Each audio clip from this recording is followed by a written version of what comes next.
Okay, so let's unpack this a bit.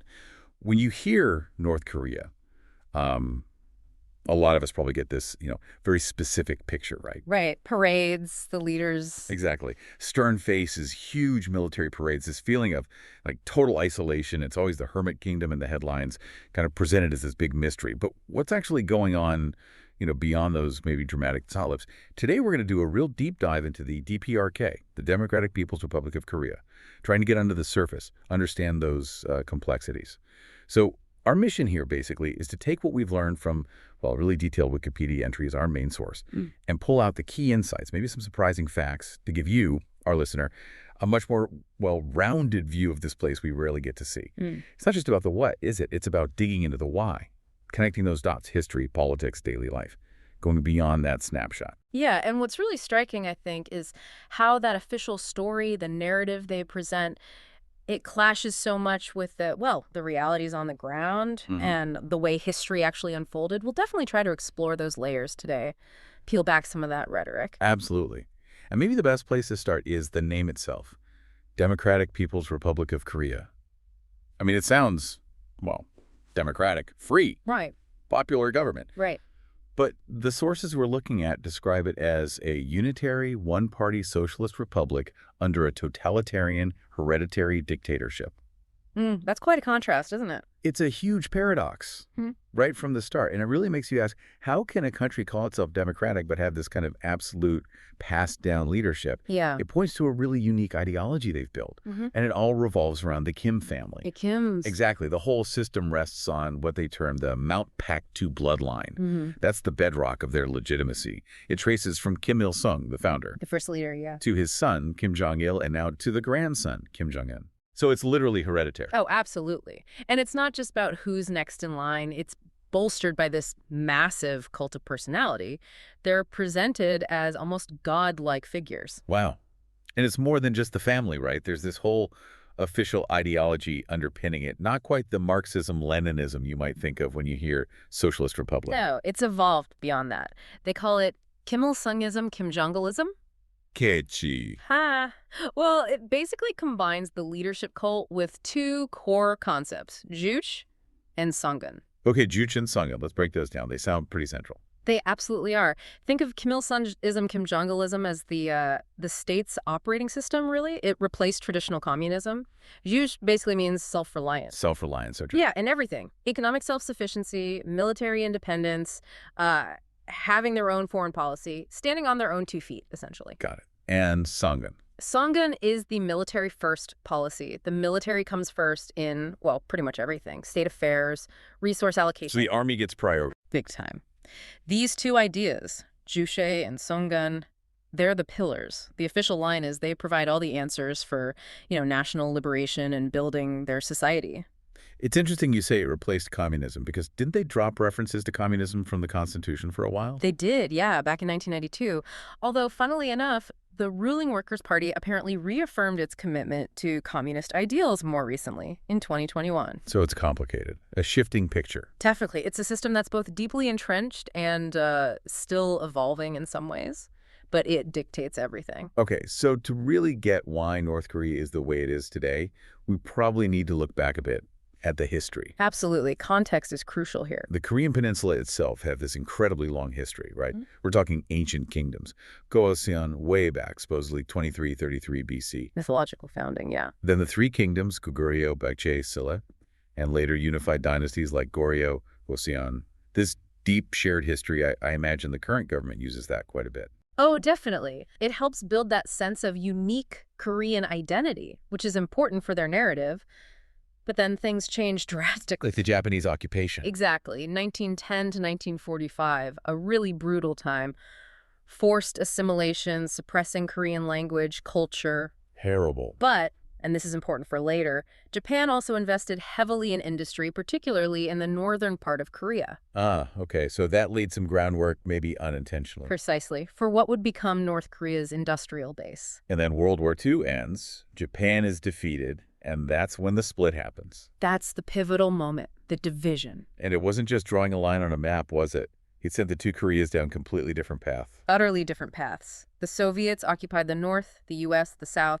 divided right along the 38th parallel. Just a line. Just a line. And by 1948, you had two separate governments formally established. Which led, tragically, to the Korean War just 2 years later. 1950, a devastating conflict. The numbers are just staggering. They really are. Around 3 million people died in total. 3 million. And the proportion of civilians killed was actually higher than in World War II or Vietnam. That's hard to even comprehend. For North Korea specifically, estimates are that between 12 and 15% of their entire population was killed. 15%. And the bombing was so intense, nearly every significant building in the north was destroyed, just flattened. Unbelievable destruction. True. And the war never officially ended, did it? No. It stopped with an armistice agreement in 1953, not a peace treaty. So technically, Yeah. still at war. Technically, yes. And that unresolved conflict, the heavily fortified border, the DMZ, it hangs over everything. It shapes security, politics, and especially North Korea's internal focus. Which brings us back to that Songun, or military-first policy. It Right. makes more sense in that light, maybe. Not just defense, but like the core of the state's identity because of that unresolved war. Exactly. You connect the dots, and Songun isn't just some abstract policy. It's woven into the fabric of the state. Internal control, where the money goes. It touches almost everything. So how does that military first play out in reality? Well, first, look at the sheer size. It's the fourth largest active military in the world. Fourth largest, wow. Yeah, about 1.28 million soldiers. That's nearly 5% of their entire population in active service. 1 in 20 people. Roughly, yeah. And it's not just boots on the ground. They have nuclear weapons. Right, the nukes. That always makes headlines. Estimates vary, but maybe 40 to over 100 warheads. And they've got around 1,000 ballistic missiles to potentially deliver them. That's a serious capability. Very serious. But they also focus heavily on what's called asymmetric warfare, things that can maybe level the playing field against technologically superior adversaries. Like what kind of things? Things like anti-personnel blinding lasers, GPS jammers to mess with navigation and communication, Nasty stuff. midget submarines for infiltration or special ops, and, importantly, cyber warfare. Ah, the cyber attacks. We hear about those. They've got a significant capability there, estimated 6,000 personnel in their cyber units. They were widely blamed for that big Sony Pictures hack a few years back, for example. So it's a multi-pronged military and security focus. External threats, unconventional tactics. And that focus absolutely mirrors their internal approach. The level of control inside the country is immense. How does that manifest for ordinary people? Through a massive security apparatus. You've got the Ministry of Social Security, the Ministry of State Security, basically eyes and ears everywhere. No surveillance. Pervasive mass surveillance. Right. And tight control over movement where you live, if you can travel, even internally, your job, who you talk to. Very little personal freedom, it sounds like. Extremely limited. Yeah. And the human rights situation is, well, it's condemned internationally. What kind of things are reported? Arbitrary detentions, widespread use of torture, public executions, and the political prison camps, the Kwaliso. Those infamous camps. Yeah. People suspected of dissent, often their entire families, can be imprisoned for generations. For generations. Estimates suggest maybe 200,000 people are held in these camps. Conditions are reportedly horrific: forced labor, starvation. Some reports mention a 40% death rate just from malnutrition. That's horrifying. And perhaps one of the most shocking statistics, North Korea ranks highest globally for modern slavery. Highest. Highest. One estimate suggests 10.4% of the population, that's over 1 in 10 people, are trapped in forced labor conditions. 1 in 10. That's just staggering. It really puts the People's Republic name into stark perspective. It absolutely does. How does the state even square that internally, or is it just completely denied? Largely denied or justified through their ideology, I suppose. It's a reality that's hard for outsiders to fully grasp. Okay, let's shift focus a bit to the economy and society. It's easy to assume North Korea has always been, economically struggling. But that wasn't always the case, was it? No, surprisingly not. Right after the Korean War, they actually received a lot of aid from the Soviet Union and the Eastern Bloc. And for a couple decades, their economic growth rates were quite high. They actually outpaced South Korea for a while, up until the 1980s. Really? Outpaced the South? I didn't know that. Yeah, it's a piece of history that often gets overlooked. But then things changed dramatically. The fall of the Soviet Union. Exactly. 1991, that aid just dried up virtually overnight. Catastrophic, I imagine. It triggered a massive economic decline. That, combined with some terrible floods and ongoing issues with their centrally planned agriculture, Yeah. it led directly to the famine. The big famine in the 90s. The arduous march, they call it. That's their term for it, yes. 1994 to 1998.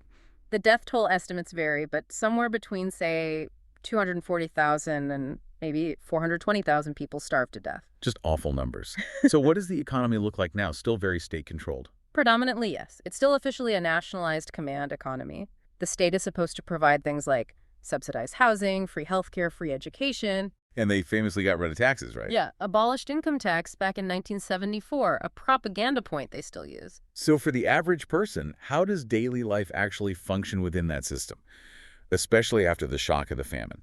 Well, this is where you see that tension between official control and people just needing to survive and adapt. How so? The rise of the Zhangmadang. These are basically informal private markets. Markets in a command economy. That seems But- contradictory. It is, but they emerged out of necessity, especially after the state distribution system collapsed during the famine. People had to find ways to trade and get food. So black markets, essentially, or gray markets. Sort of gray markets, yeah. Often tolerated to a degree, sometimes clamped down on. Interestingly, reports suggest they're often dominated by women. Why women specifically? Well, because men are typically obligated to show up at their official state jobs even if the factory isn't actually running or producing anything. So the men have to be physically present at maybe a defunct workplace. Right. While the women might have more flexibility to actually engage in trade at the Zhangmag to bring in income or food, it's a fascinating adaptation. It really shows resilience. Yeah. But it also points to the failures of the official system, doesn't it? Like the chronic power shortages we hear about. Oh, absolutely. The energy infrastructure is old, inefficient. Yeah. Power outages are constant. You can see it from space, right? The satellite images at night. Exactly. North Korea is almost completely dark compared to brightly lit South Korea or China. It's a very stark visual. What do they rely on for power? Mostly coal. Yeah, heavily reliant on coal, maybe 70% of their energy. Though there's been a recent push, officially at least, towards renewables like wind and solar, but progress seems slow. And layered underneath all this economic reality is this social system you mentioned earlier, Songbun. Yes, Songbun. It's crucial to understanding social stratification there. It's not just about money or job title, is it? No, it's much deeper and more political. Songbun is an ascribed status system. It's based on your family's perceived loyalty to the regime going back generations. 3 generations, I read. That's right. They assess your family's political, social, economic background over 3 generations and assign you a class. What are the classes? Broadly, there's the core class, the loyalists, the wavering class, those in the middle, and the hostile class families with perceived bad backgrounds, maybe landowners pre-revolution or relatives who fled south or Christians. And this dictates your life chances. Fundamentally, it impacts everything. Where you can live, what kind of education you can access, your job prospects, whether you can join the Workers' Party. Wow. So your future is kind of mapped out based on your ancestors' perceived loyalty.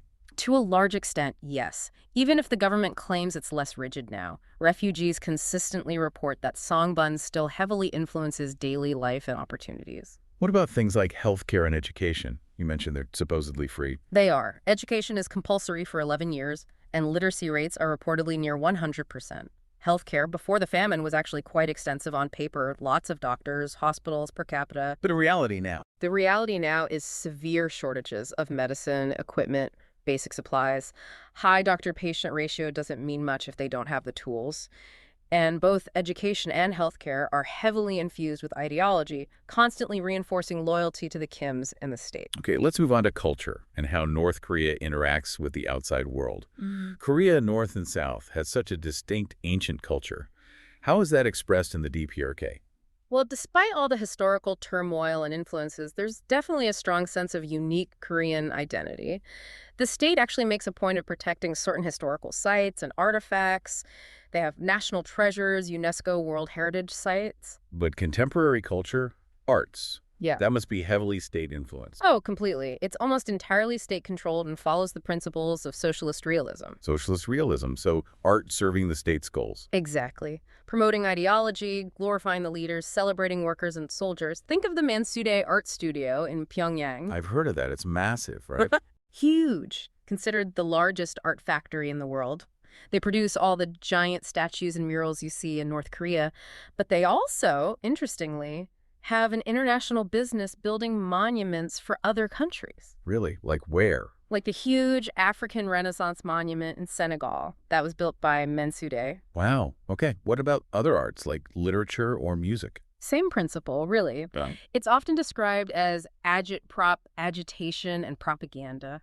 Literature often revolves around revolutionary themes or Kim Il-sung's supposed classical masterpieces. And music? Is it all marches?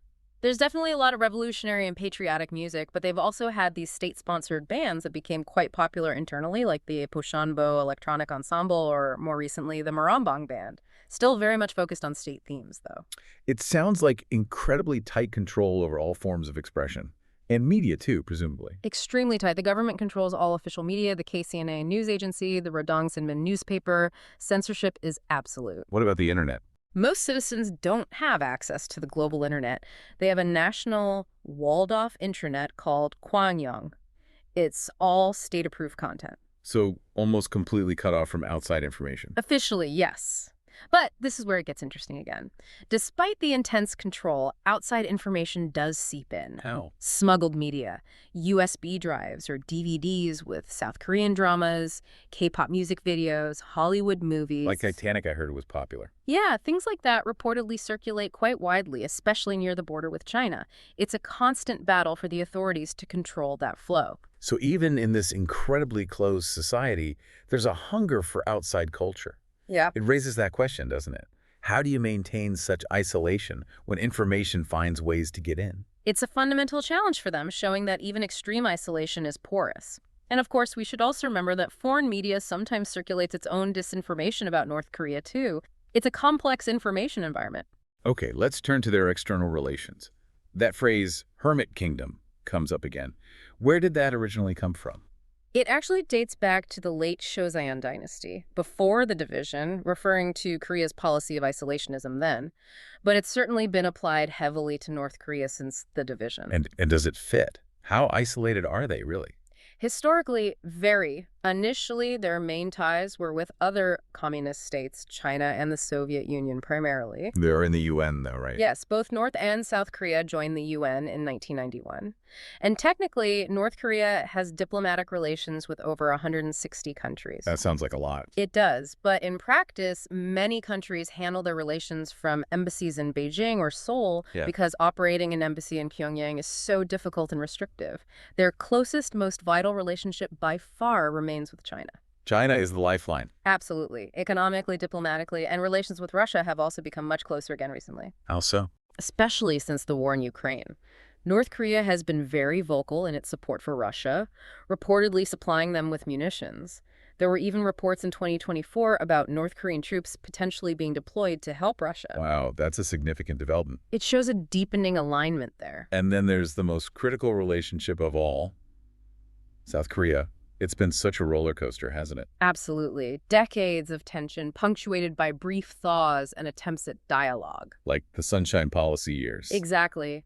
There were moments of hope, the first Inter-Korean Summit in 2000, joint economic projects like the Kaesong Industrial Complex, family reunions. Even back in 1972, they issued a joint statement aiming for eventual reunification. But those moments never seem to last. They're always followed by crises. Right, things like the sinking of the South Korean warship Cheonan in 2010, or the shelling of Yeonpyeongdo Island later that year. Constant cycles of provocation and tension. But recently, something seems to have fundamentally shifted, hasn't it? A really significant shift. In early 2024, Kim Jong-un made a major policy declaration. What was that? He essentially declared that peaceful reunification is no longer possible. He formally abandoned it as a state goal. Abandoned reunification entirely. Yes. He went further, labeling South Korea a hostile state, a colonial vassal state of the U.S., and the DPRK's primary foe. That's incredibly strong language, calling them the primary foe. Extremely strong. And he called for changes to North Korea's constitution to reflect this, removing symbols of reunification, defining South Korea not as kin, but as a separate enemy state. So basically slamming the door shut on any idea of one Korean nation. That seems to be the message. It's a dramatic hardening of their position, defining the relationship purely in terms of confrontation and antagonism, a potentially very dangerous new phase for the peninsula. Okay, so reflecting on this whole deep dive, we've really covered a lot of ground. We started with that paradox of the name Democratic People's Republic versus the reality of a totalitarian hereditary system. Right, built on that Kim family bloodline and the ideologies of Juche and Songun. We looked at the history, the ancient roots, the trauma of Japanese occupation, and crucially, the division and the absolutely devastating Korean War. Which continues to shape everything, especially that massive military focus, the Songun policies. And the internal security state that goes with it, the surveillance, the lack of freedoms, the prison camps, that shocking statistic on modern slavery. Yeah. Then we explored the economy, its surprising early growth, the devastating famine, and now this strange mix of state control and the vital, informal Jongadong markets. Underpinned by that rigid Songbone social classification system. And the state control over culture, media, but also the reality of outside information still managing to seep in. And finally, those external relations, the Hermit Kingdom label, the crucial ties with China, the warming relations with Russia, and now this really worrying fundamental shift in abandoning reunification with South Korea. The dramatic turn. We really hope that digging into all these layers has given you, our listener, a more nuanced picture than you might get from just the headlines.